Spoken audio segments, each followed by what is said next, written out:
Hi guys! So as you can already tell by the title, it's once again time for a movie review. So I went and watched Suicide Squad. Who doesn't know about Suicide Squad? It all plays in the DC comic world, so it's all Superman, Batman world, not the Captain America world. So just to kind of separate those two worlds. So Suicide Squad is basically bad guys fight even worse guys. So that's kind of the whole premise of the movie. So at the beginning of the movie you have this badass woman, Amelia Waller, having dinner with, I suppose, government people, two guys, where she presents her idea of this Task Force X, which is kind of a formation of bad people, like criminals and villains in general,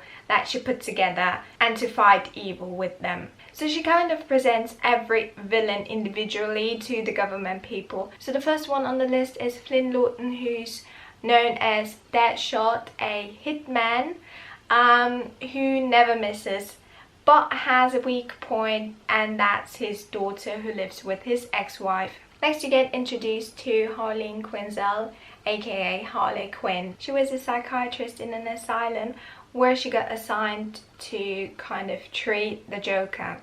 There she fell in love with him and he kind of turned her also into a psychopath. So she went really crazy. One thing you also get to see is that the Joker is really protective of his queen. So whoever talks bad about her or calls her a bad name, he will just kill the person or go completely nuts. Then you're introduced to Digger Harkness, aka Captain Boomerang, who's an Australian thief. And in that sequence where you get introduced to him, you also see the Flash. So I would say that's kind of the introduction to the person who plays Flash, because I think there will be a Flash movie in the future, if I'm not mistaken. Then you see Chato Santana, also known as El Diablo, who can summon flames, so he just shoots flames out of his hands. Then you see Waylon Jones, who's also known as Killer Croc, basically a very disgusting and ugly looking creature. Not really creature, he's human in some form, I believe, but he has crocodile skin and he lives kind of underwater, so he's kind of in between water and land, and he's a cannibal. Then you get introduced to the archaeologist Dr. Jean Moon, who wandered around and went to a cave, found something really old and opened or broke, in my opinion broke something, and kind of set the spirit of the witch free, and that witch lives now within her body and is called Enchantress. The only way you can kind of control Enchantress is through her heart, and Amanda Waller has her heart.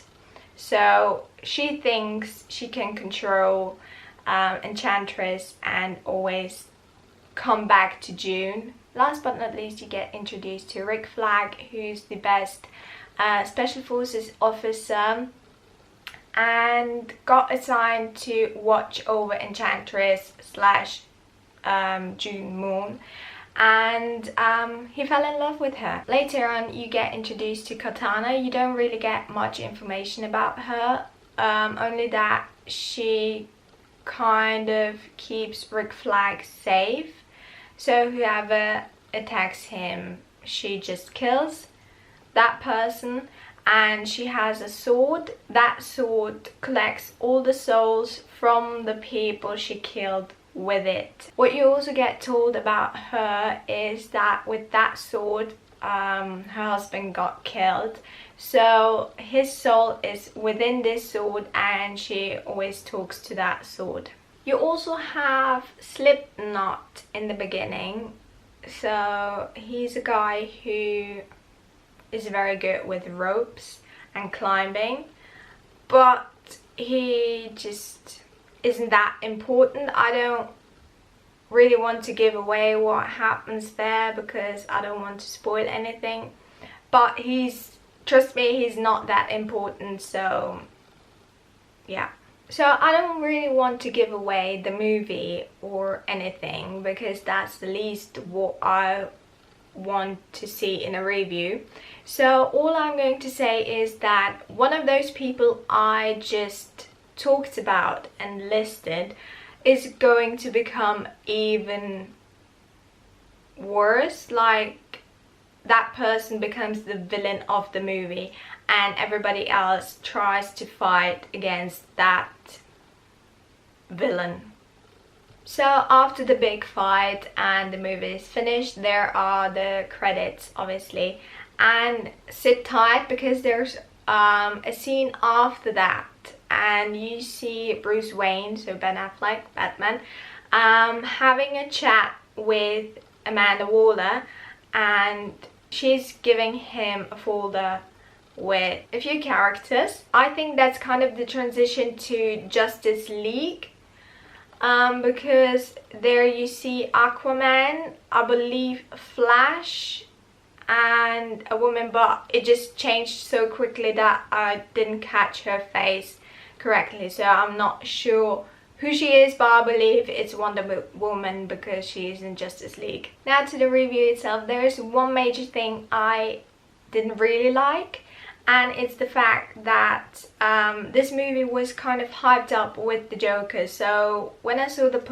posters, I thought that the Joker will have a big part in this movie, but after watching the movie I was kind of disappointed that the Joker, so Jared Leto's character, didn't get as much screen time as the other characters. Like, I thought he would be in the squad, but he isn't. So I was kind of sad because I think that Jared Leto put so much effort and work into that character, because those little scenes he had in the movie, you could really see that he was that character. He was that psycho, that crazy person.